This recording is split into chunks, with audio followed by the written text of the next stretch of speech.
Brahmagiri ಸರ್ಕಲ್ನ Savarkar banner ತೆರವುಗೊಳಿಸಿದ್ದಾರೆ.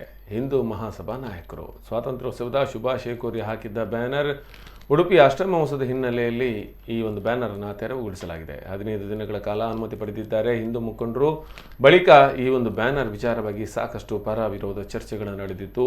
Hindu ಸಂಘಟನೆ ಯುವಕರು ಕಾಂಗ್ರೆಸ್ ಭವನಕ್ಕೆ ಮುತ್ತಿಗೆ ಹಾಕುವ ಕಾರ್ಯಕ್ಕೂ ಮುಂದಾಗಿದ್ದರು. ಈ ಸಂದರ್ಭದಲ್ಲಿ ಪೊಲೀಸರು ಯಾವುದೇ ಅಹಿತಕರ ಘಟನೆ ನಡೆಯದಂತೆ ಅವರನ್ನು ತಡೆದಿದ್ದರು. ಒಟ್ಟಾರೆಯಾಗಿ ಬಿಜೆಪಿ ಮತ್ತು ಕಾಂಗ್ರೆಸ್ ಹಾಗೂ ಹಿಂದೂ ಸಂಘಟನೆಯ ಮುಖಂಡರು ಪರಸ್ಪರ ಪರ ವಿರೋಧ ಚರ್ಚೆಗಳಲ್ಲಿ ಭಾಗಿಯಾಗಿದ್ದರು. ಒಟ್ಟಾರೆಯಾಗಿ ಸಾರ್ವರ್ಕರ್ ಮತ್ತು ಬೂಸ್ ಇರುವಂತಹ ಚಿತ್ರ ಈ ಒಂದು ಬ್ಯಾನರ್ ಉಡುಪಿಯ ಬ್ರಹ್ಮಗಿರಿಯಲ್ಲಿ ಅಳವಡಿಸಲಾಗಿತ್ತು. ಇದಕ್ಕೆ ಒಂದು ಕಡೆಯಿಂದ ವಿರೋಧ ವ್ಯಕ್ತವಾಗಿತ್ತು, ಇನ್ನೊಂದೆಡೆಯಿಂದ ಇದನ್ನು ಸಮರ್ಥಿಸಿಕೊಂಡು ಹಿಂದೂ ಸಂಘಟನೆಯ ಕಾರ್ಯಕರ್ತರು ಈ ಬ್ಯಾನರ್ಗೆ ಪುಷ್ಪಾರ್ಚನೆಯನ್ನು ಮಾಡಿದರು. ಬಳಿಕ ಇದೀಗ ಹಿಂದೂ ಸಂಘಟನೆ ನಾಯಕ ಯಶ್ಪಾಲ್ ಸುವರ್ಣ ಬ್ರಹ್ಮಗಿರಿ ವೃತ್ತದಲ್ಲಿ ಸಾರ್ವರ್ಕರ್ ಅವರ ಪುತ್ಥಳಿಯನ್ನು ಸ್ಥಾಪಿಸುವುದಕ್ಕೆ ಅನುಮತಿಯನ್ನು ಕೋರಿದ್ದಾರೆ.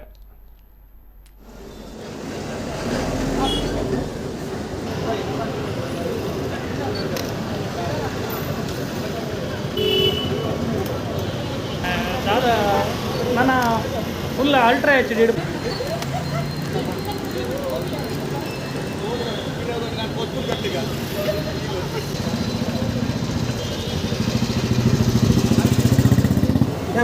बरेच बात अरे काल करायचे मारे अरे काल दसऱ्याची झाल्याची मारे